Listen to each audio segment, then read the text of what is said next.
Hi, this is Tammie Hartman from the podcast, the Home Expo Podcast, and thank you for joining us. We have Daniel Fitzpatrick from the Tiny House Industry Association. Welcome to the show, and we're happy to have you.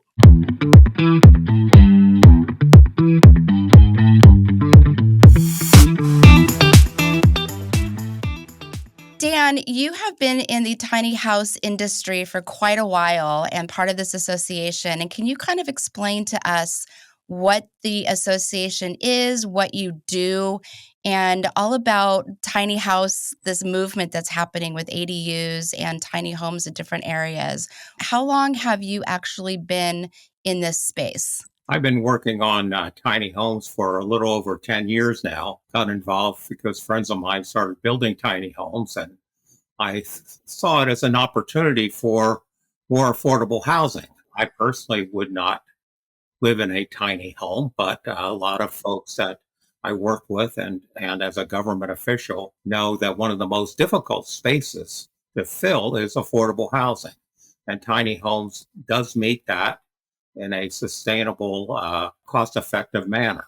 So that's how I got involved and got the first ordinance passed to legalize tiny homes in the United States here in Fresno, California, 10 years ago.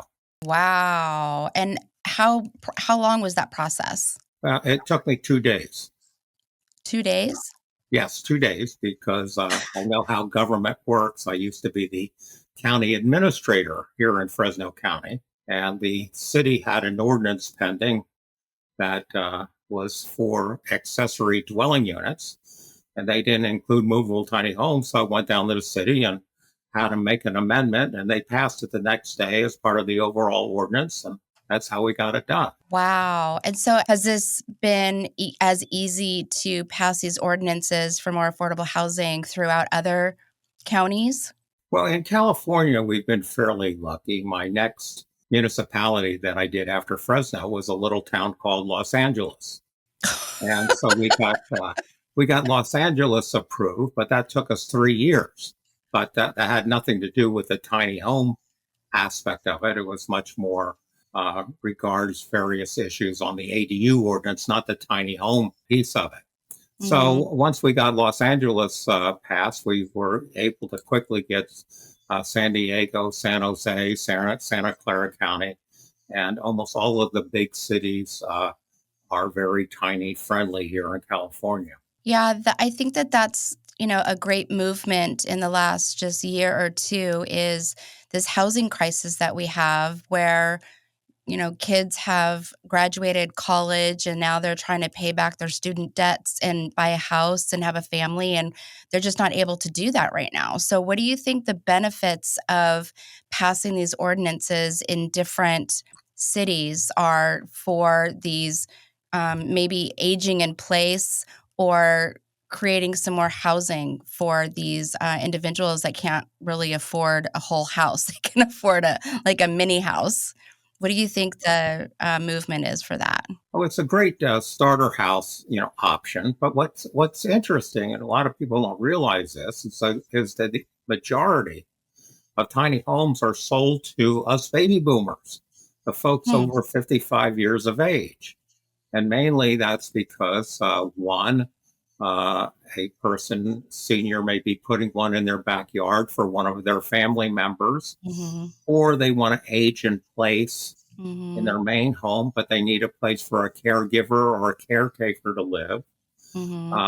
Number of different options. Some, because they're on fixed income, are using their backyard to host someone to put a unit in for additional rental income.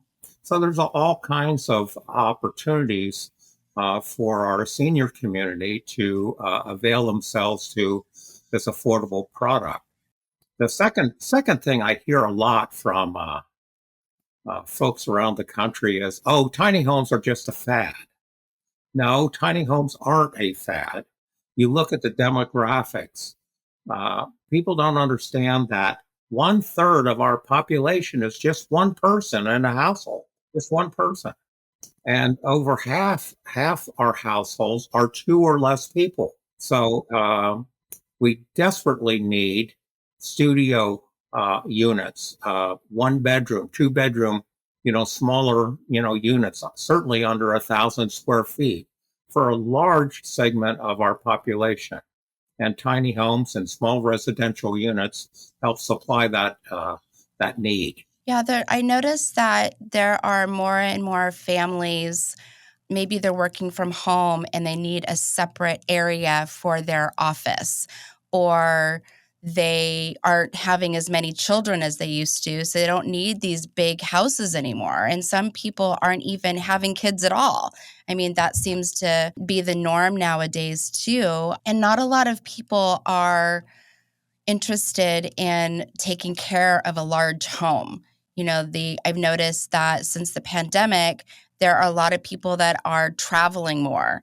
They get into these vans or these tiny homes on wheels, and they are traveling more. So do you think that it's also cost effective for people who have tiny homes on wheels? I mean, where do they actually park these units? Can they just go into like an RV park and park their unit, or where do they go if they want to travel across the country? Well, there's two pieces here. Is number one, tiny homes and tiny home on wheels is a good source for a lot of folks. It used to be, in my day, you could get a job for life.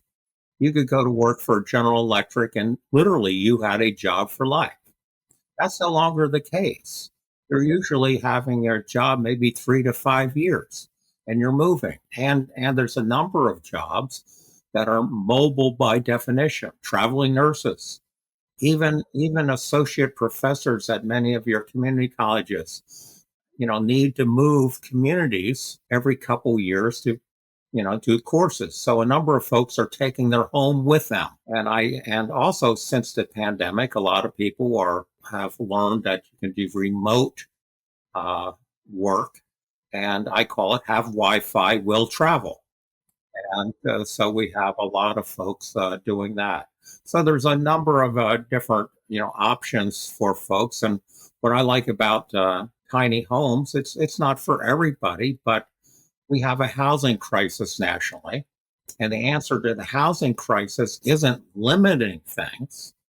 It is growing things. The more opportunities, the more options one has, the more opportunities you will have for folks to meet their needs and obligations.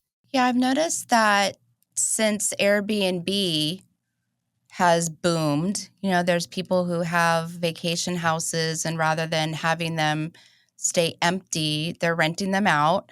And so why not have an ADU or a tiny house that you can rent out for extra income? I mean, I don't think that that's relevant today, where, like you said, we get a job, you work 8 to 5, 40 hours a week, you take your family on a family vacation. That doesn't happen anymore. We are remote working, and it cuts down our living costs. It probably cuts down on our healthcare costs because we're not stressed. We're not having to go to the doctor because we can't sleep. And now we're investing into the pharmaceutical companies with sleeping aids and aches and pains and stress. And so I think that with the tiny house and ADU movement, it's solving a lot of problems.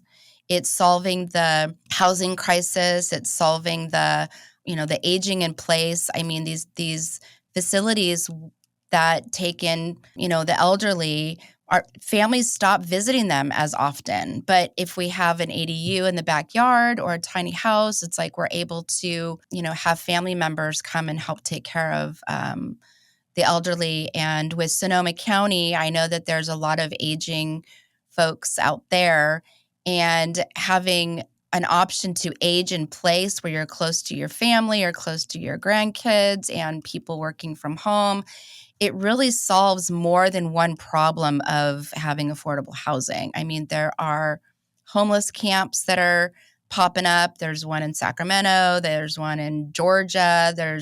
I think that tiny homes just solves a lot more problems than it creates, especially with clean air. I know that a lot of these ADUs or these tiny homes, they come with solar, and that solves one of the green issues too. Would you agree to that? Oh, yes.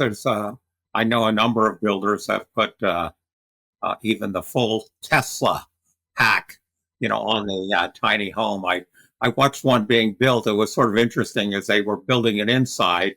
As soon as the sun come up, they would move it outside to work on it, and you could immediately see the meter just jump Wow. up, when the solar panels hit the sunlight. But you Mm. mentioned Airbnb. I know a number of folks that use them for income as Airbnb. And believe it or not, there's a number of folks that live in them, but they Hmm. want to travel on the weekend. Well, they travel on the weekend and they rent out their unit as a short term rental. They make enough on the weekend to pay their entire cost of their unit. So there's all kinds of different options about tiny homes, especially a tiny home on wheels, because let's say you use it in your backyard for a particular need for 5 years. Well, when you're done with it, you can sell it to someone down the road, and or use it as a mountain cabin. There's all kinds of options. But the big thing I've been working on recently is tiny homes with as disaster relief for transition housing.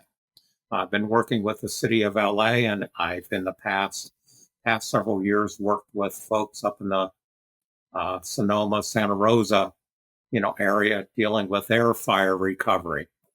Tiny homes like in LA, because LA allows them to be used as ADUs.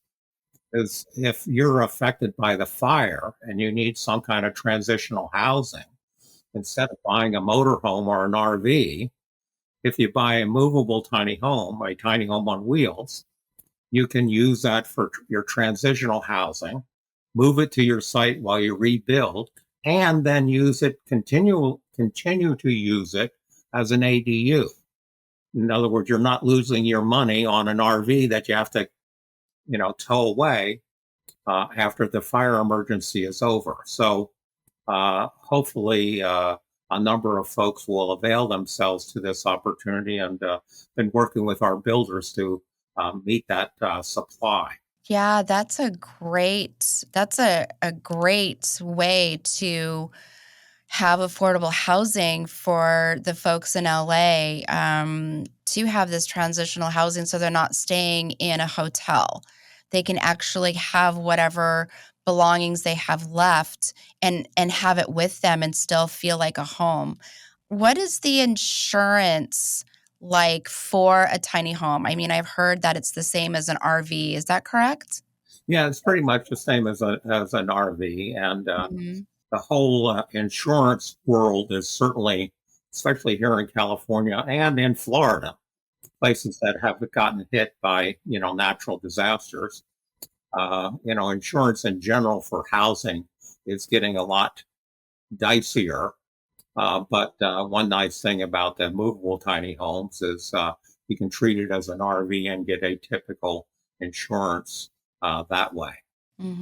Wow, that's great. Well, Dan, I really want to thank you for your insight and your time. And, as you can see, Dan is very, very knowledgeable with these tiny homes. And there's a lot of things that we can do with these tiny homes. We can go on vacation, we can work in them, we can use them for homeless relief or fire relief. I mean, I know that Sonoma County has been hit with a lot of fires in the past. And so, this would be a great way to look at your city, and maybe we can see if you have the ordinance for tiny homes, then great. If you don't, then maybe we need to change that. And I think that with Dan and his amazing knowledge of getting these ordinances in place, pretty soon California could be one of the number one states in the country to be a tiny house friendly state. So I want to thank you again, Dan, for coming on the show. We really enjoyed you. Please subscribe to this podcast, and we look forward to seeing everyone at another episode. Thank you.